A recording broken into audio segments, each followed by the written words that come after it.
You're listening to GotTech, the podcast with your hosts, Eric Guise and Nick Johnson.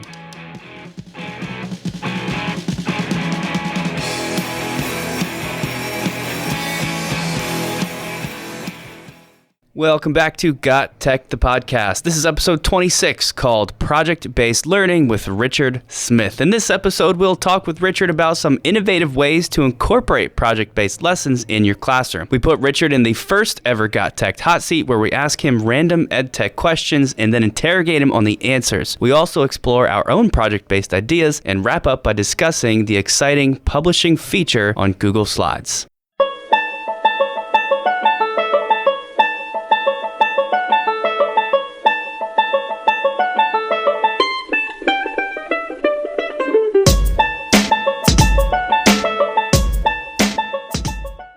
And we are back to GotTech, the podcast, episode number 26. Nick, can you believe it? I can't believe it. Like we've mentioned in the past couple episodes, this is a big benchmark for us because it's our 26th episode, which means if we publish one of these things every 2 weeks, technically this is our 1 year mark of GotTech, the podcast. So it's really exciting to be able to have gone this far. So it's a big one for us. So big podcast. We have a great guest for us today. This guy, we've been through battle together. And what I mean is doctor courses. We've conquered 10 doctor courses and now we're heading into our dissertation, or we've been there for, going on 2 quarters now. But this guy, I'm telling you what, I don't know how you find the hours in the day. He has 4 children. He is a tech coach. He does everything professional development. He does podcasts. He does telethons. He's all over the place. My good buddy from Ohio, Richard Smith. Richard, tell us a little bit about your professional journey so far. Yeah, thanks for having me, guys, and congrats on the 1 year. My journey started at Kent as an undergrad and started out social studies, and they said, don't do that unless you want to coach, and I can't. I wound up at elementary school through volunteer work and became their first director of technology and brought Chromebooks and new smart panels into the mix. And then just last year, I joined the high school realm teaching theology for the first year and kind of doing some advising on some of their technology needs. And now I'm at Lake Catholic, and I'm their director of technology and innovation, and kind of doing the same thing here. Guise was telling me a little bit about you earlier, and you seem like you're just one of those people that's just, I can't imagine how you find the time to assume all these roles. I'm a classroom teacher, and that's it. And sometimes I feel like I can barely handle that load. What's the secret? How do you take care of all these different positions? I have a very understanding wife who allows me to explore and to really delve into my passions, which is how I've been able to do the doctoral work and helping out so much. But she understands that it really is about the kids that I'm teaching. And, as our kids are getting older and she's seeing that their needs are changing, and I really couldn't do it without her support. So yeah, that's basically how I find the time in the day. How I got through a lot of my doctoral work as well as my master's is I would read to my children at night. So a quick way to putting them to bed is to read them the articles that I need to read for class. That's awesome. So I'm hoping that brain strategy kind of, filters into them. That's a great one. Guys, you got to remember that. Yeah, I do. I've been reading books about mouse and cookies and ducks and pigs and elephants and stuff like that. I need to start reading them research articles. That'll put them right out. Yeah. All right. So, Rich, whenever we have guests on, one of the first things I always like to ask is just how do you feel, sort of like broad strokes, big picture kind of stuff, how do you feel about tech and how it should ideally be used in the classroom? You can take this any direction you want, but let's just we'll begin with that. My philosophy is that technology is not going anywhere, and our students today are learning so much differently than we did as students. And so tech should definitely be used to enhance a lesson, definitely not replace it. But we need to start as educators learning where our students are at and therefore teaching where they learn. And so I really think digital platform is where it's going to be at in the future. I always tell people I kind of fear that what's going to happen to the brick and mortar school is a lot like what happened with Amazon. They kind of swooped in and took over the retail market. And you see a lot of those brick and mortar schools starting to go away, stores are starting to go away. Not to say the schools will go away completely. You're still going to need that element, but it might look different. It's going to look way different, I think, in the future. Yeah, I mean, when you really think about it, a lot of our students nowadays are onto gaming platforms. Whether it is on the internet or on a console, it doesn't matter. They're into games. So you made a good point there that we need to start kind of shaping the way that we teach to the way that they learn. And I think that's one way that we can obviously do that is give them opportunities through these digital platforms that give them maybe not the total game experience, but game elements within the experience. I think that's a good place to start, really. Yeah, I agree. It's just nice to hear you say that, because that's something that comes up for us on this podcast all the time. Is the first thing you said that I really thought was cool was using technology not to replace lesson, but to enhance them. That's really important, because a lot of times teachers, I think, get overwhelmed with tech because now they feel like they have to redo everything they've been doing. Much of it that works really well, and that's just not the case. You should only be incorporating things that add to or make better or enhance, like you said. And then obviously the huge component of just meeting students where they're at, meeting them where they learn best, because that's kind of, if you think about it, what should be the number one job of a teacher. And I don't think, and we've never said, guys, that tech is the only answer to that, but I think it's definitely going to be a big part of that. Yeah, great point. One of the reasons why I really wanted to bring Rich onto the podcast is because through our educational journey together, I've always read about and heard about all the cool PBL, problem-based or project-based, depending on what you think the P stands for. It doesn't matter. They all fits into the same realm. But I hear all these like interesting projects coming out of you, and obviously you have a creative mind. So what do you got going on right now? Oh man, well, the students keep me on the edge of my seats, and I'm supposed to say to hello to my media class: Fatia, Mac, Nicole, Dell, Alex, Deanna, Rakasia, Lauren, Luca, and Noah. They told me I would get in trouble if I didn't at least say their names on the podcast. So, shout out to all them.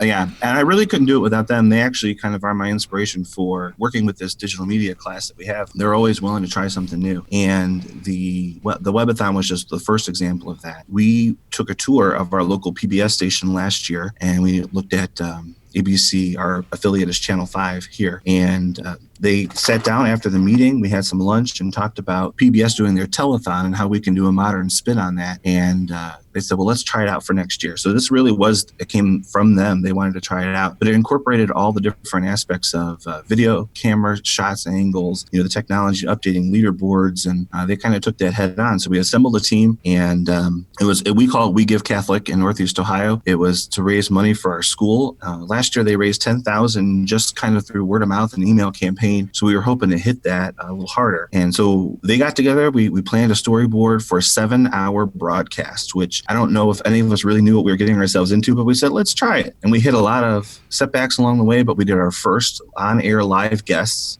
We had digital leaderboards that were being updated with local updates. By the 1 o'clock hour, we hit our 10,000 mark from the previous year and raised 16,000 total for the day. And what was awesome was the alum and all the people who supported us in the Lake Catholic community through this webathon felt very connected. They were able to come inside and see the school. We interviewed teachers they may have had, programs that we offer our students, and just really kind of connected with our alumni base through all of that. And they, some of them actually said, hey, we gave a little more because you guys are doing such a great job. So it was great to see that interaction. That's so cool. It's funny when you start investigating a lot of the EdTech that's out there and trying to think of some of these kinds of new projects. I've kind of felt like, especially in the recent months, I'm sort of just spinning my wheels and seeing a lot of the same stuff over and over and over again. So a telethon is a class project. When I saw that, looking forward to this interview, it really caught my attention because it's so unique and it's so different, and I think it's so cool. I didn't know that you guys planned for 7 hours. Who's on camera? How do you fill that time? Oh, it was awesome. So we talked to all the teachers and alumni that we could possibly get to appear on the show. If you go to the Lake Catholic if you go to the Lake Catholic Facebook page, we had to actually break it up into 3 segments because Facebook only allows you to do 3 hours at a time for a live broadcast. Okay. Unfortunately, I used my picture as a thumbnail for each one of those. I haven't figured out a way to change that, but it was great. They sat down, they planned out the interview questions, they did the research. We brought in a CEO of the credit union who's an alum of our school. We interviewed principals, teachers, the president of the high school. We brought in alumni from Toledo, which is on the other side of Ohio, who actually works in broadcasting. She was our first online guest, and just had a great experience. They did a lot of prep work. And I always find that the best way to reach my students is through food. So we made sure we had breakfast and lunch ready for them. It was just an all-around good experience. They were exhausted at the end of the day. We all were. What a ride. And they learned so much that I just can't fathom doing this for 7 hours just with the same group of kids. I mean, really, that's taking block scheduling and putting it on steroids, because 7 hours is pretty much a school day. Seven and a half hours. Our administration was great. We came to them with this idea, and I said, can I have these students for the day? And they said, absolutely. They didn't even flinch. And so actually we had some people from our advancement office that helped us out with the leaderboard and money totals. And it was great to see all that support. And what was awesome too was people would pop in throughout the studio or throughout the day to come into the studio to see what was going on. And they saw the madness. We actually, when we were on commercial break, we would have live footage of the room so that people can watch us still and make their donation. People just said, we just enjoyed watching the busyness. I mean, everyone was always moving. They were moving mics and sets and whatnot. It was great. That's so cool. And it just made me think of something from our last episode too. We talked a lot about bringing in real world problems, and that you can't get any more real than this. I mean, you guys actually put this thing together, which I think is so awesome, making it authentic for the kids, which is really the best way to get them to learn. With stuff like this, I always love to ask teachers, because I think it's the real test of how well it went and what you thought. Rich, will you do this again next year? Oh, absolutely. As a matter of fact, when we finished the day, everyone kind of collapsed into a chair, and we said, now for next year, and they were already trying to add some interactive gaming they can do with the Facebook audience, with the school audience, and trying to tweak some things so it wasn't just interviews or updates, that it was something interactive. So to hear that from them was great. And I'd have to say I have so many seniors that were in that class, and I'm really hoping they'll come back for the day of the broadcast if they're available, just to kind of see what it's like. Our student producer, Luca, I've already teased him a little bit, saying he's got to come back. He has no choice. So that's awesome. What, it just popped into my head, but I know you guys have some sports teams out there or something like that. Get some memorabilia together, and on Facebook, you could do like a little live, I guess it wouldn't be a silent auction, but it would be a digital auction, and that would be another way to go. But you guys raised over $2,000 an hour doing this. I know, it was insane. Well, the total 16,000 came from midnight to midnight, but we hit, I think it was the 14,000 mark by 3:00 in the afternoon. So the extra 2,000 came in throughout the night and trickled in. And their first question was, well, what do you think would have happened if we would have stayed live the whole day? My first reaction was I probably would have collapsed in the studio, but it would have been worth it. They were pretty excited about the total tally for the day. All right, so Nick mentioned a question about the success of the event and whether you would do it again next year. You said you had 11 students in this class? Currently we have 10. We had 11 at the point of that, because the semester's changed, so we lose some, add some as they're going through. So we had 11 students, but I think we had about 7 or 8 of them actually in the project for the day. All right, out of the 7 or 8 of those students, how many remained active throughout the whole day? Every single one of them, because if they weren't on camera giving an update or doing an interview, they were roaming the halls with a camera to get side footage, because 7 hours is a lot of time to fill. So someone was on air doing the interview or the update while someone else was getting the next shot set up. We looked like Secret Service. We all had walkie-talkies in our ears talking to each other the whole time. It was quite a production. Yeah. All right, so let's wrap it up with this. In case there's any teachers out there listening to this and saying, yeah, that's how we're going to do our next fundraiser, or I have a similar class, or I do something I think that could work for. What are your biggest pieces of advice or quick tips on the best way to orchestrate something like this? Maybe a little bit about the process you went through to make it happen. Yeah, typically we use all of our equipment for the morning show. We use Wirecast to get our feed out to YouTube Live, or we'll go through Facebook. We'll do our masses live stream as well. So the first thing we'll sit down and do is actually sit down and create a storyboard. And sometimes it's even by hand. We actually, old-fashioned tech with the index cards and markers, and because tech doesn't have to mean new tech all the time. And we actually just put up all of the stuff on index cards on a board. We actually had a timer on index cards, and as the hours would tick by, they'd rip it off, saying, we've completed the next hour. So it was a lot of planning, talking about scripts. Who do we want to interview? What questions do we want to ask them? How can they help us connect our alumni with our student body? That, which really was the focus of that webathon, was to reconnect some people that may not have been with us before. So yeah, a lot of planning from that perspective. And then it was getting the equipment in place, and getting the administrative support behind us. As I said, they were 100%, whatever you need for the day, let us know. And so actually it was great, because to encourage our students, we said, how about you give us homework passes. So if students all donated at least this much money, they might get a dress down, or if they get this much money, they'll get a dress down and a homework pass that they can turn in and not have to do an assignment for the night. So they're 100% behind it. So they did a lot of that work behind the scenes before we even went to air. That's pretty cool. One last thing before we wrap up the segment. If someone out there wants to take on a telethon, can they get a hold of you on social media? And if so, what are your handles for social media? Absolutely. I'm on Twitter at Smith_EdTech, or you can get a hold of me by emailing me at Lake Catholic, which is rsmith@lakecatholic.org. All right, cool. So reach out to Richard if you have any questions on the telethon. Hang on tight, because we're about ready to go on a nice little roller coaster here with our first ever GotTech Hotseat with Richard Smith.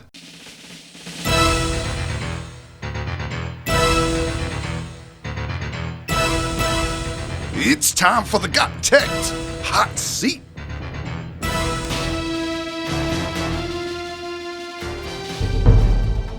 All right, so we're going to give it a go, our first GotTechED Hotseat. And Richard, you get to be our guinea pig. You're our test subject. Here we go. These are the rules. I'm going to give you 7 comments or questions or something that you will have to give a small, short, brief answer to without any explanation. At the end of those comments, questions, whatever I throw at you, Nick is going to be able to give you only up to 3 questions that will allow you to elaborate on answers. So do you both understand what's going on? Yes. Yes. All right, so here we go. First one, WeVideo or Flipgrid? I use them both, like them both, but we use WeVideo a lot more in my classes. Screencast-O-Matic or Screencastify? Screencastify only because it was one of the first ones that I used, and I like them both, but Screencastify. Microsoft or G Suite? My wife would probably love the answer to this one, but I'm going to say G Suite. All right. So what are your 3 go-to extensions? I use Flubaroo quite a bit. Read-Write is another one, and Equatio. All right. Number 5. Favorite website to get an educational idea or resource? I love to go to Control-Alt-Achieve. That's by Eric Kurtz. Awesome. What are your top favorite podcasts to listen to? Oh, let's see. Well, of course, GotTechED. I do listen to your podcast quite a bit. EduDuckTape, Jake Miller, and Cult of Pedagogy. Also, all of them are very good. Name 3 technology integrators that you follow on social media. Jake Miller is one of them because of the podcast. Eric Kurtz, who does Control-Alt-Achieve, and Alice Keeler. I consider her a Google guru, so I like to follow her and see what ideas she's cooking up. All right, so there they are. There's our 7 prompts. So Nick, now is the time that you get to ask any follow-up questions that you might have. Sure. So some things definitely caught my attention there. Starting from the top, the Guise asked you, Rich, about your favorite screencast recorder, editor, whatever it is. You said Screencastify. I do a fair amount of this in prepping for my classes. I've always been a Screencast-O-Matic guy. Can you maybe elaborate a little bit more on what it is you prefer about Screencastify? I think it's the comfortability level. I've used Screencastify before, Screencast-O-Matic. I think they're both great. I know that Screencast-O-Matic has some other editing features in the background. I do a lot of my stuff post-edit in Camtasia, so Screencastify usually suits my needs there, but I could be easily turned. Okay, so you mean you just sort of use it as like the raw recorder, and then any editing you'll throw into Camtasia to finish up from there? Right. Okay, I get it. That's a fair enough reason. The other thing I noticed when Guise asked you about your sort of go-to extensions, this isn't really a question. I'm sort of just confirming something you said. Equatio, absolutely amazing for any math science teachers out there, or even probably elementary, for trying to get your students working and doing equation type stuff where they would normally have to be handwritten, but getting it to happen in the computer. Absolutely amazing. So check that out. What I wanted to ask about those, you mentioned something called I'm not sure if it's rewrite or read-write. It's Read, R-E-A-D, right? It's made by the same people as Equatio, and what's awesome about that, it's kind of a screen scraper program, helps students who are trying to pull out key facts in reading, working with terminology. They can kind of pull out words that they might have questions about and try and define it, make it a worksheet, can create cue cards. It'll actually help read to them as well. So if they highlight the text that they're looking for, it'll take the anything, a browser window, a PDF, e-textbook, and read it to them so they can read along with it. Wow, that sounds awesome. So you actually just highlight some text and the computer reads off whatever you've selected? Yeah, I get a little technologically lazy in the morning, so I actually have it read my email to me so I can do other things. That's actually awesome. I got to start doing that too. Okay, cool. So I'm glad I asked about that one. And then the last thing that caught my eye was one of the questions about the different things you follow, your social media follows. You mentioned EduDuct, which I feel like I may have heard that before, but it's kind of a cool sounding name. What's the deal with EduDuct? Yeah, Jake Miller runs that. He's out of Ohio, and he kind of gives you some alternative ways to bring tech into your lessons. And it's not always computer tech. Sometimes it's what we would call the old-fashioned tech, but just to kind of use technology to enhance your lessons and not necessarily drive your instruction. Is he the guy that does the GIFs by any chance? Yeah, Yes. He's also the guy that came up with the GIF stickers. He is Okay. The GIF. GIF controversy. Yeah, so it's a GIF as in a gift and a GIF as in the wrong way of saying it, peanut butter, but that's just my vote. Okay. I mean, peanut butter's too good to mess with, so in my opinion, I go GIF, and that's Right. kind of where I go with that. That's some sound reasoning. Okay, thanks, Rich. You turned me on a couple of those, so that's I think that's a pretty successful first hot seat. What do you think, guys? Yeah, I enjoyed it. It kind of gives us a little bit of all our worlds combined, a little bit of the EdTech topics with some of the best extensions and also some great resources out there. I love kind of getting some new ideas, new podcasts to listen to. So awesome. Thanks a lot, Rich, for joining us today. I know we did 2 segments with you, and I wish we could hang out a little bit longer, but we're going to wrap this up. I know some of us have to go back to the daily grind. So Right. Appreciate thanks it. for having me on, guys. I appreciate it. Awesome. Thanks, Thank Rich. you. All right, take care. You can follow GotTechED outside the podcast at gottech.com or on Twitter at WeGotTechED.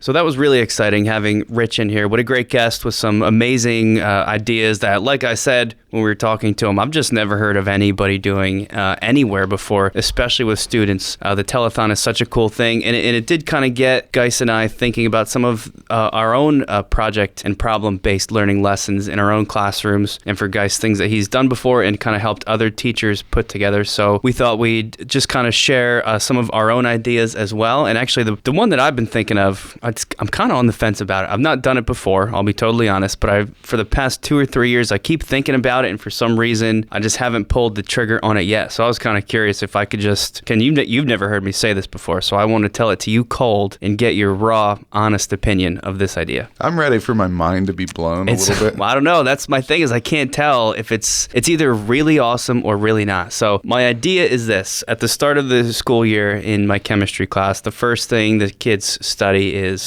atoms, like atomic structure, atomic number, and atomic mass, and proton, neutron, electron. And that also leads into what we call nuclear chemistry, which is atoms being stable, like half-life, all that kind of stuff. You did some of that in bio too. Radioactive. Radiation, radioactivity, yeah, all that. And it's fine, it's interesting, it's kind of easy for the kids because they've learned it a couple times before in other science classes. So I've always wanted something interesting and just to get their attention, really a project-based learning experience for them. So my idea is this. I want to write a scenario, almost like the beginning to a case study or something, but a scenario where there is some kind of a nuclear disaster. I want to say an atomic bomb goes off, but that's the part I don't like because it's just such a dark thing. I don't really want to bring that into the classroom, but some sort of nuclear disaster. And the project is that they have to design a survival shelter to outlive the nuclear disaster. And my thinking is this. To do that, you'd have to know all kinds of stuff. One, you'd have to understand half-life, so you could figure out how long there would be background radiation in the environment, so they'd know how long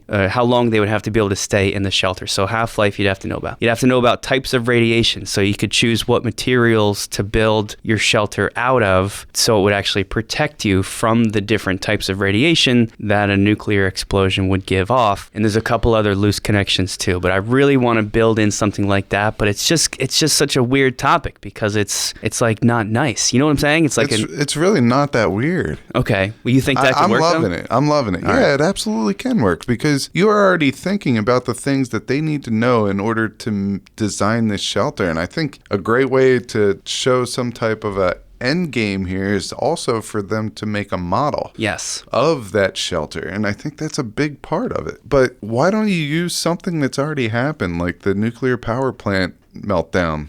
That's even somewhat local for us. Right. So you could easily use that, and that's not going to be so far-fetched. Right. Just tell them that they're going back in time to the date that the power plant kind of melted, and that whole, the whole meltdown of the power plant and what that means for those landowners. I mean, they can even bring into property values. I mean, you could expand this as far as you want to expand it, and they can go where they kind of want to, go with it. But I think you have a very realistic project, because this is something that kind of already happened. And as we keep using up our resources and we have to come up with these technological ways of correcting our shortage of resources, this is something that might be a reality soon. Sure. If we can't get enough energy and we have to hype up our nuclear system for energy, we might have to start making these half-life shelters. Yeah, I mean that's what I wanted. I started feeling weird about it because I told my wife about the idea, and she was like, "You can't do that. That's going to be like super upsetting for the kids to talk about the possibility of nuclear disaster." But I like your idea of making it a little bit less real by applying it to something that's happened before in the past, because then it doesn't seem as real, like it could happen now. But also there's the element of it could happen now, but like I don't know if I want to bring that into the room. That's all. I think I would just have it as what has already happened in the past. Right. That way they have a way to do some research to kind of look and see how they dealt with it. But now realize that we are years beyond that, and there's probably better ways to correct it with the new technologies that we have. Right. Well, so I think all that has to kind of go into play. But at the end of the day, a model is a model. They're going to put in a little bit of what they know, but how are you going to know that? How are the other students going to know that? So I think the only thing you really need, because it sounds like you have the narrative, and I already told you how important I think narrative is in all projects. Yep. But you have the narrative. You kind of have some resources in mind. I mean, 3 Mile Island, you could give them all those resources, with the power plant and, everything that went wrong with 3 Mile Island. And you could give them a couple of those historical websites and stuff like that, just as a starting point, but they can obviously branch somewhere else. So you're giving them the narrative, and you're also giving them a couple of resources. It would be cool if you could find some type of like an animation where there's no words or anything like that, and it kind of goes over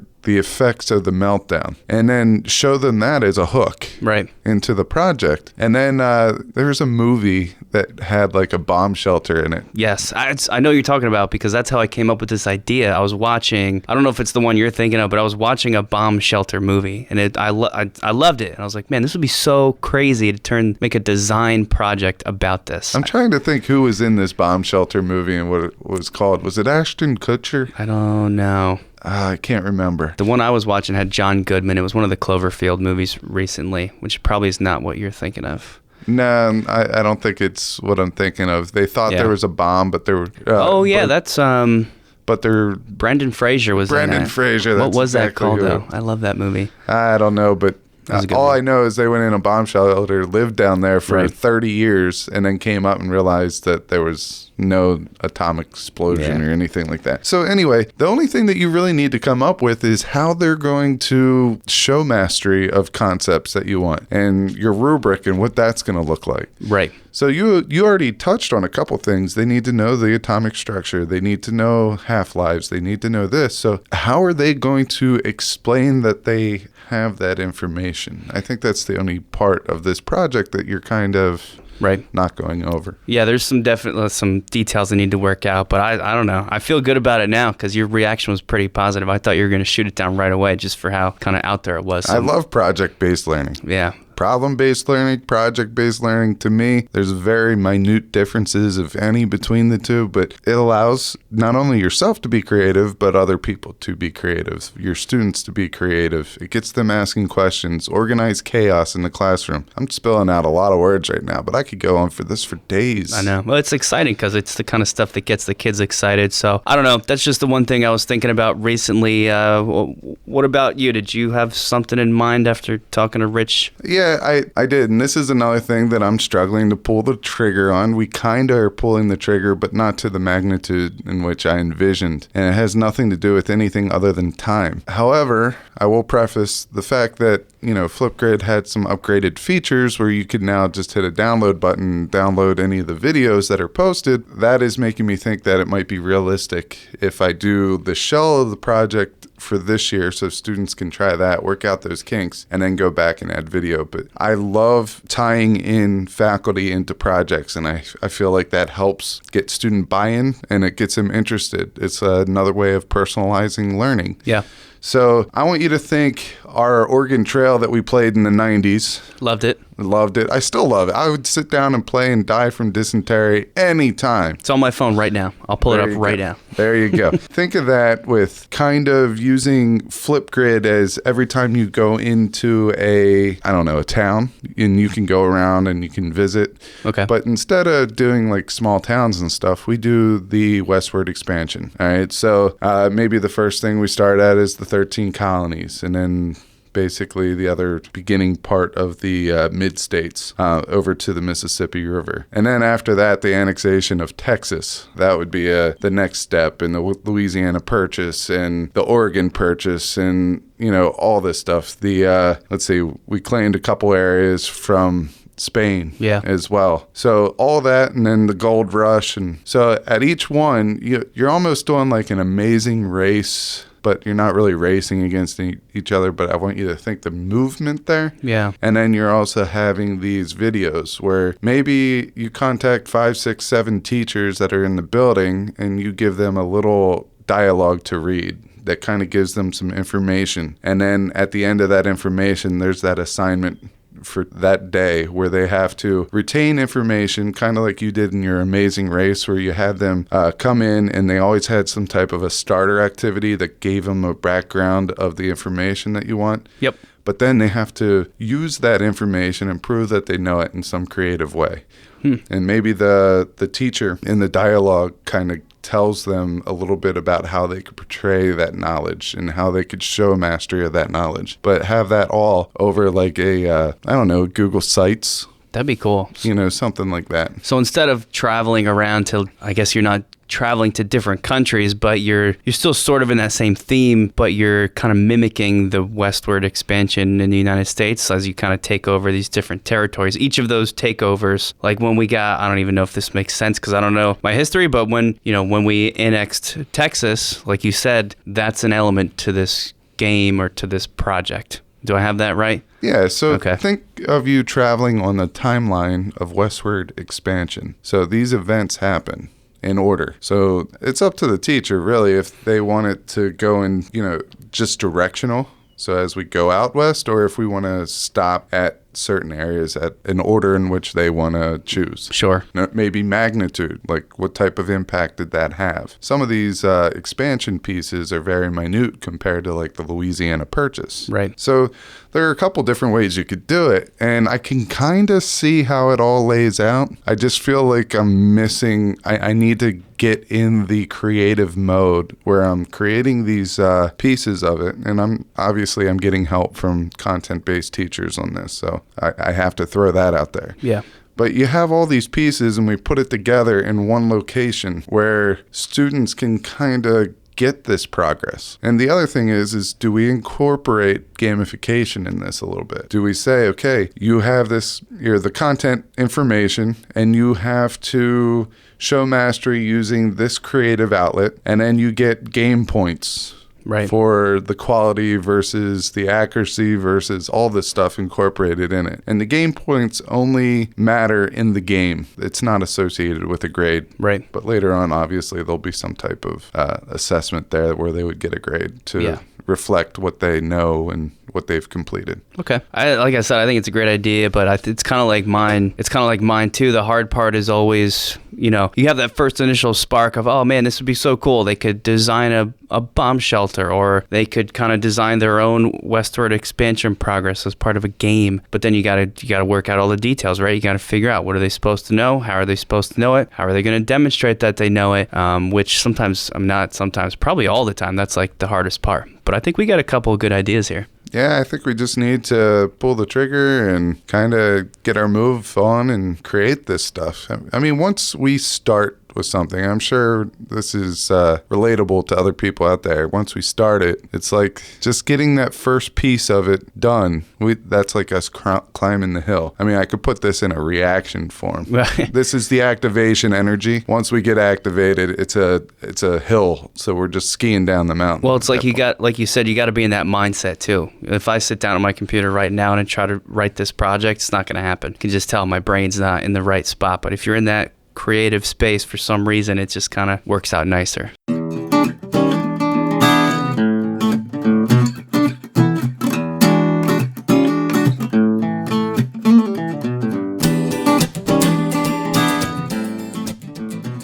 So I completed, Google certification level 1, Google certification level 2, and, at some point you think that you know everything there is about Google.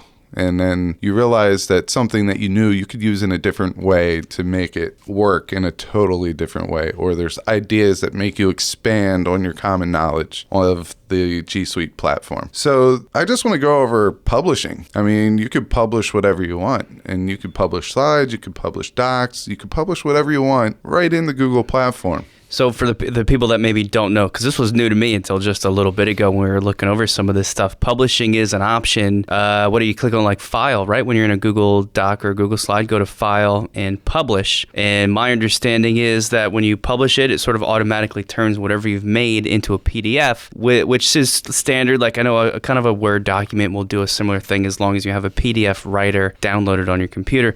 However, what's cool about this is it keeps all the links and other images that you have in that document. It keeps them live. So they still work, but now it's a PDF, so nobody can edit them. Is that pretty much how this goes? Yeah, and based on that knowledge right there, you could come up with multiple uses of publishing to make a different type of an activity for your students. And really, you could even reach larger audiences than your students by publishing some of your work. So we just want to go over a couple ideas that we had that have to do with publishing. But before we do that, we got to look at both sides. It does awesome things. But I know Nick wants to talk about one certain thing that he wasn't extremely happy with, and that, I'm sure at some point in time someone's going to make an extension or an add-on or something like that Sure. might help with this. But so yeah, when we first kind of came across this publish option, I was like, for a lot of reasons, I was extremely excited. One in particular we'll get into in a second, but one of the downsides that I first thought of, and I only thought of this because this is how I post a lot of my classroom materials anyway on my website for my students, is I turn them into PDFs. And I do that so that I know they can't be edited. Even if, if somebody were to download them, they can't alter it like by mistake. I just know that it's staying in the form that I want it to be in. And it works really awesome. The only problem is I'm constantly from year to year changing things. And so every time I update a worksheet or a presentation or anything, because the version that's posted on the website is a PDF instead of a Google Doc, it's the changes that I've made in the Google Doc aren't live to that PDF. So it's kind of a pain because every time I make a change, I have to make a new PDF, delete the old version out of my website, and then put the new one in there. It's not super time consuming, but I probably spend 10, 15, 20 minutes a day just going back into my website, checking to make sure the version that's there is the newest version. And if it's not, I got to update it. So if you are publishing things and that's how you're sharing stuff out with your students and it's posted somewhere that you plan on using from year to year, it doesn't work so great for that, only because of that update process. However, I think for the benefits, this is pretty minimal just because there's so much cool stuff this allows you to do. I will say this, I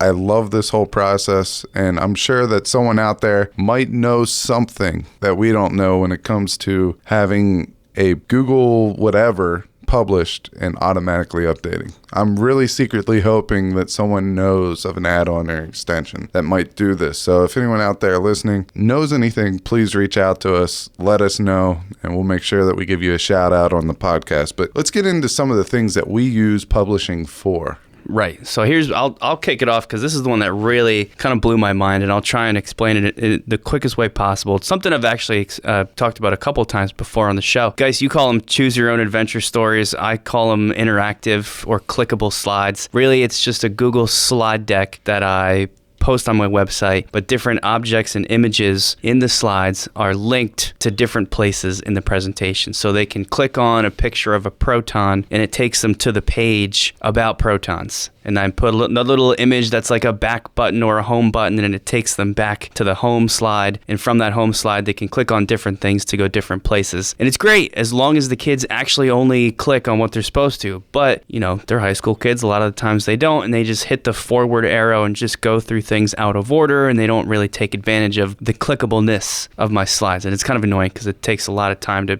set them up, and it's for a reason. So if it's not used that way, it's always a little bit frustrating for me. However, I can take my Google Slides with these clickable links, and if I publish them as PDFs, I can make it so that they can only view certain sections of the slides at one time. Like maybe I only publish slides 1 through 4 as a component, so they can only view those slides and they can't just click through the entire slide deck at once. The links within those slides will still go to maybe other published PDFs, but at least it'll keep it more compartmentalized, so they can't just go from slide to slide to slide to slide. They're kind of forced to use some of the clickable links that I've embedded there. For me, this is, I want to leave like right now and start redoing this because I'm just so excited. I have a question. Do you have one of these activities that you've used in the classroom that we might be able to share out in the show notes? Yeah, I'm really super proud of this one I made I referenced protons. I've got a picture of an atom, and the kids can click on any part of it and learn about that part. So, yes. All right, so I guess we'll have to share that in the show notes. But the one thing I like about that, and the reason why clickable slides makes more sense for you, is choose your own adventure kind of gives you two choices, and you might not get to a couple slides because of the choice that you made. So sure. There's a definite difference there. Sure. But I love that whole thing of being able to, maybe it's just one slide, you know, not one slide, but one main frame. And you could do this with any content area. Like if you're a music teacher and you want them to listen to 5 different works by Bach and kind of write a reflection on it at the end of it, but they first need to get that content information, you could have clickable links to the 5 songs that are on the internet. It's awesome. Well, I would make I talked about it as my home screen, my home slide, where they're supposed to kind of base everything off of. I would publish that as just one PDF slide, but those links would still take them to other PDFs. They just can't get there without actually using the links that I have set up. I think it's awesome. The other thing, and this is something Guise and I have seen recently at a conference, I just thought it was one of the coolest things ever. It's, again, using Google Slides, but to sort of make your own animation without any kind of special software, where you copy-paste a bunch of consecutive slides, almost like a stop-motion video would be, and you very slowly change the positioning of each image from one slide to the next. So if you click through them really fast, it looks like that thing is moving. Well, there's a way to edit the actual URL of the Google slide deck itself that it automatically runs through your slides at a speed, like a frames per second of your choosing. So it kind of makes it look like a little stop motion video that you made. And with the publish feature, that just means that it obviously can't be edited, and it's super nice, easy, and viewable as like its own little self-contained video. So that's a really, really cool project idea for kids. And if you do a quick YouTube search, there's tons of examples of this out there. Some really amazing things that students have made using this feature. Yeah, once again, we went to this conference, and it was right after the Philadelphia Eagles played the Chicago Bears, and the Bears kicker, Parkey? Yeah, Parkey. Who used to be an Eagles kicker, but he double doinked the goalpost. That's what the announcer said. So we made a little animation on that, and we'll also include that in the show notes so you can take a look at it. All right. So one of the things I was recently asked by one of our teachers is how they're big fans of Harry Potter, and they wanted to bring the whole Harry Potter newspaper theme to their classroom. Okay. But they wanted to do it for a different class. Okay. So they have the Harry Potter theme where it's a picture of a newspaper, but yet the pictures move. Right. So I wanted to really explore the space a little bit, and I wanted to try to make that a reality. So I used Google Slides, and I went to File, Page Setup, and I made it 11 by 17 to make it a little bit larger. And I changed the background color to an old school, like tan-ish newspaper. And then I started using text boxes and moving it everywhere. And I just got done watching Gladiator because I heard they're there might be a Gladiator 2 in the works. Oh, no, I love that movie. That's awesome. So do I. But so I used a whole bunch of GIFs. I say GIF, some people say GIF, but I'm going GIF here. So anyway, I used a whole bunch of GIFs as the pictures. And the thing is if you use a GIF file and you use that as your pictures in the newspaper, when you go publish it, the GIFs come alive. So it does give that Harry Potter newspaper effect to it. That is also mind-blowing to me. That's different than any other PDF publishing feature from other things you might know, is that the GIFs, they keep playing. Such a crazy cool idea, either to share info with your kids or have them, even better, have them create their own Harry Potter newspaper with moving images. So that's another thing we'll include down in the show notes. There's a lot of things in the show notes this week, which is good for you, and hopefully you enjoy them. But the last thing that I'll just say real quick is this is the same way people make ebooks by using G Suite products, such as I like to use slides there as well. And what you'll do is you'll change the page setup again. You'll go in there and change it to a larger surface area. That way you can get some nice pictures in there of good size and everything spaced out and not so crowded. But you publish it. And once again, the links are live, so that works. You could put your pictures in there and it's all good. So you could really use it for an ebook and publish that ebook and put it on your site. I'd just like to thank again Richard Smith for coming in to talk to us on this episode of GotTech the Podcast, our 26th one-year episode. And until next time, check us out on Twitter at GuysGotTechED or at NickGotTechED.